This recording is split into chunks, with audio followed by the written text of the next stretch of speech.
Nigga, I'll bust your head if you bang his hole. Nigga, I'll bust your head if you bang his hole. Nigga, I'll bust your head if you bang his hole. Nigga, I'll bust your head if you bang his hole. It's King God. Kill it, Eastro, kill it, Eastro, kill it, Eastro, kill it, Eastro, kill it, Eastro, kill it, Eastro, kill it, Eastro, kill it, kill it, Eastro, kill it, Eastro, kill it, Eastro, kill it, Eastro, kill it, Eastro, kill it, Eastro, kill it, Eastro, kill it. Killing Eastro say he coming through my back door. His cousin Jody crossed his head with my 44.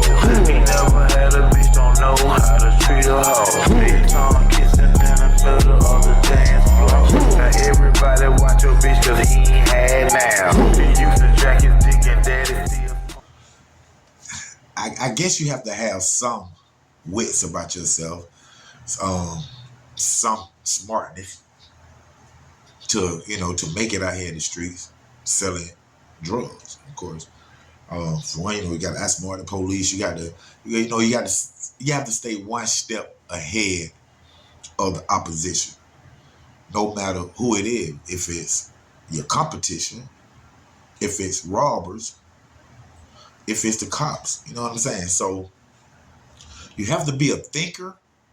You have to be able to think on your feet, and you have to be able to keep up with the movement. You know what I'm saying? Movement meaning like whatever's happening at that time out there on the block in the street. You know what I'm saying? So things change rapidly when out there, man.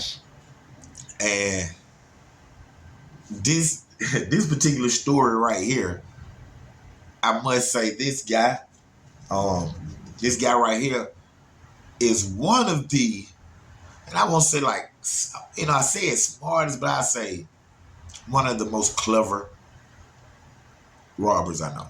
I mean, drug dealers I know. And of course, like I say, he's an older guy. And what's crazy about it, he was one of those cats that, even though he was older than me, maybe by 5 to 8 years, but I was on the block before he was. I was in the streets, you know what I'm saying? I was selling drugs and doing things of that nature way before the old cat was. Old cat was doing whatever he was doing. Actually they had like this store type, fruit stuff going on, and so he was more like a business figure with me growing up, looking at him and his family, because they like had businesses and were very lucrative, and the category that they was in and the business type thing. Well, later on in life, when he had to be, so I'm looking at 18, 17, 18.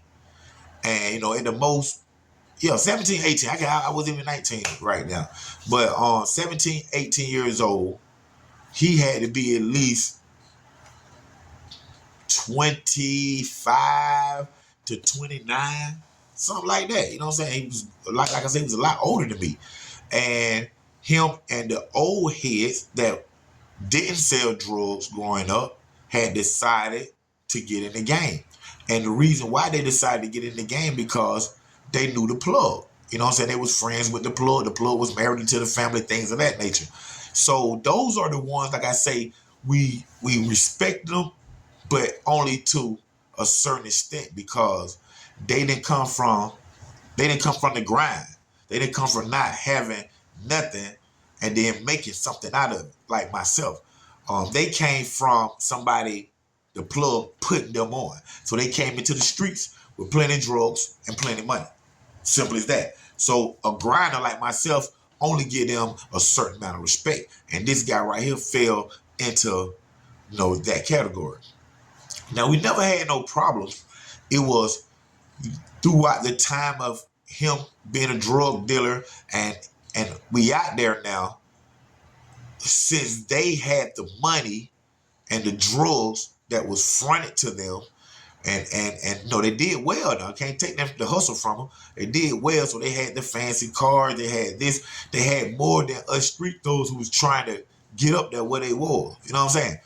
So with that being said, they started acting certain type of ways. And people always be like, you're hating on them. You're hating on them. No. People change. Everybody know that. Money makes people change, man. A lot of people. And there's a lot of us that stay the same.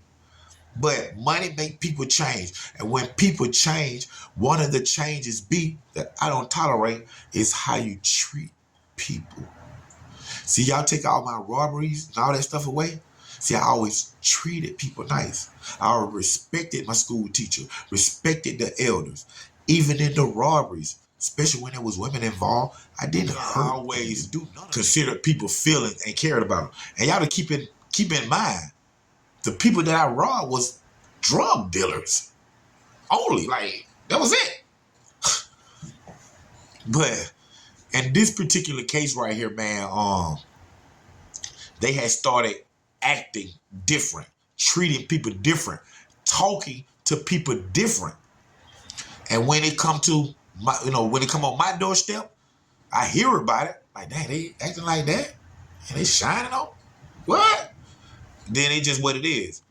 I don't got nothing to do with it. You know what I'm saying? I feel that it's not right.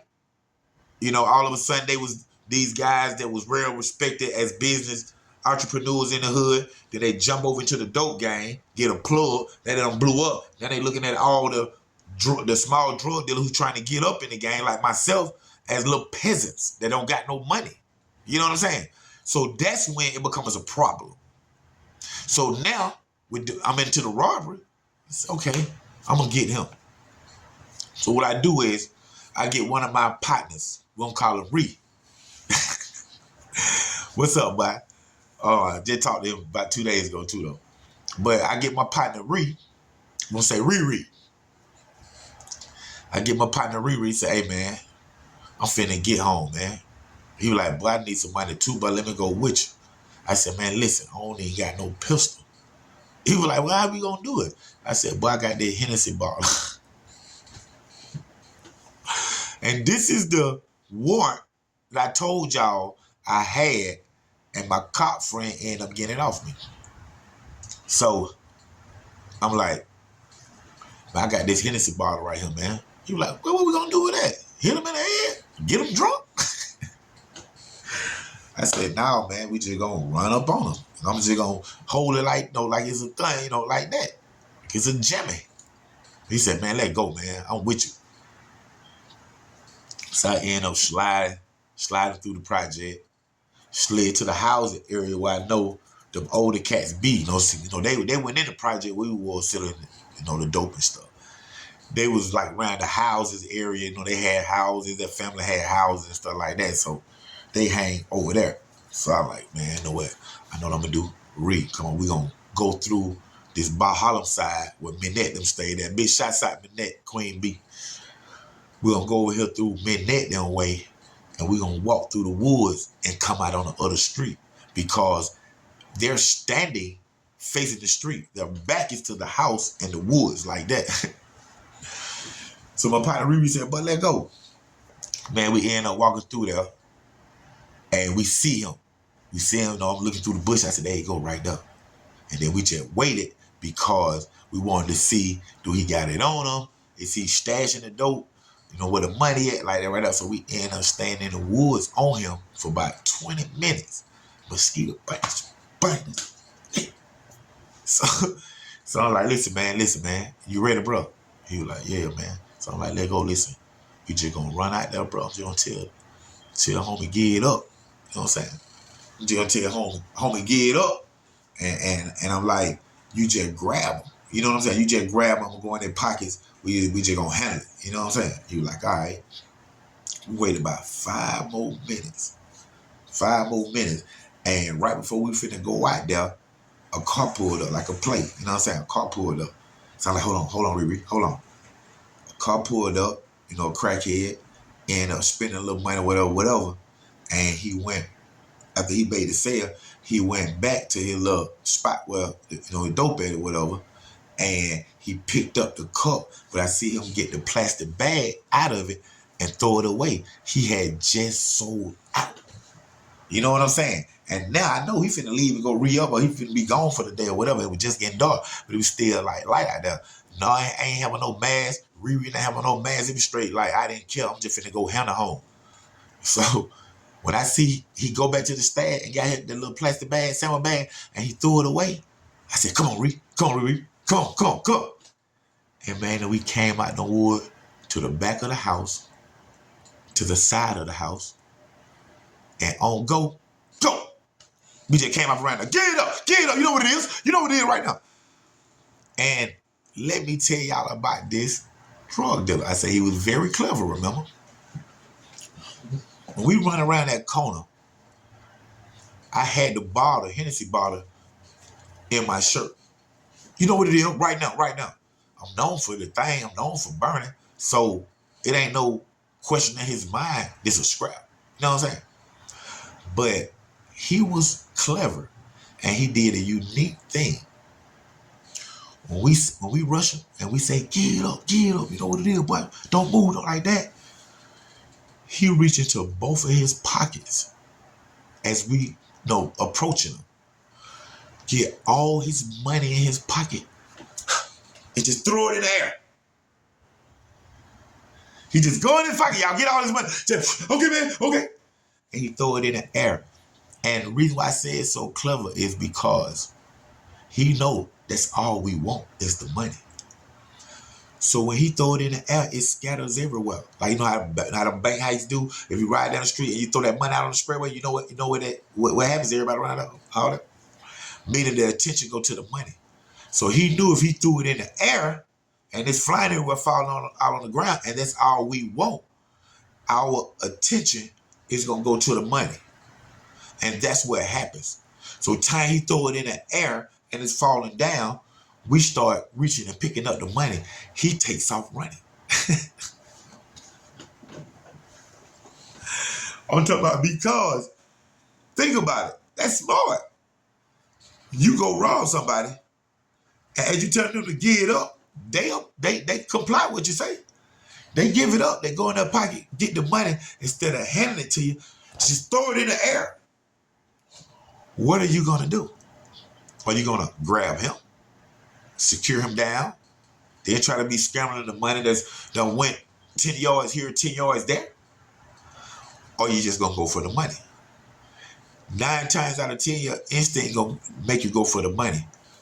And he knows that. And time your attention goes off him, he's gone. He took off running. He up out the picture, man. I'm talking about shit.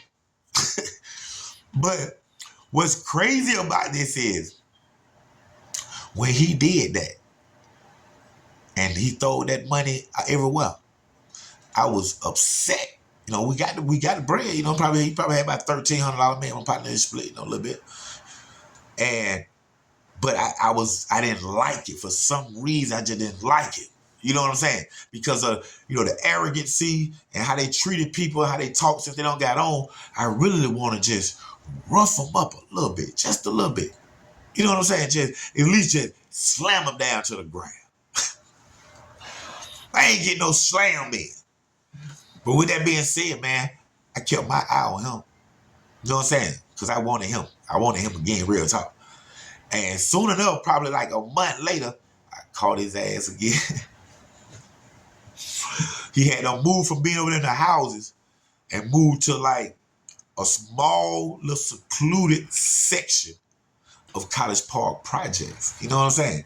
And like, our projects are big, but some of them are like, it ain't, they're not connected to the full project. You know how some be over here, you might have the elderly people, they might have flats instead of the townhomes project and things of that nature.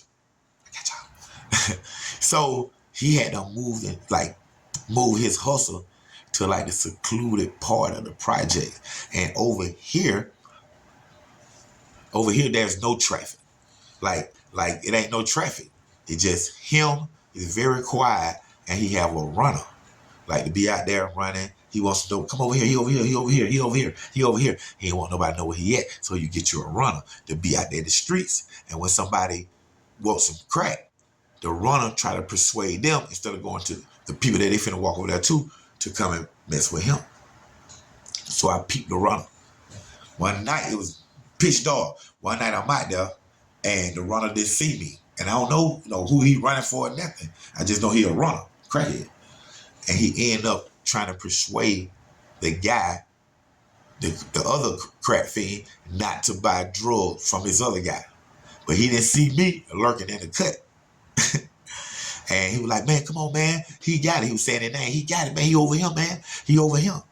So I ended up just following the runner and the bass head, crackhead, back to the OG spot. And I waited until they knocked on that damn door. And time that runner knocked on that door, boom, boom, boom, boom, boom. Yo, with me. Open up, what? He had the buyer, the other crack buyer with him. Time OG opened that door, I came around that corner and pushed both of their ass in. With the 9 this time. I had that 9 on his ass. But I pushed both of them in the door. Oh, get him, get him, get him. And guess what, y'all?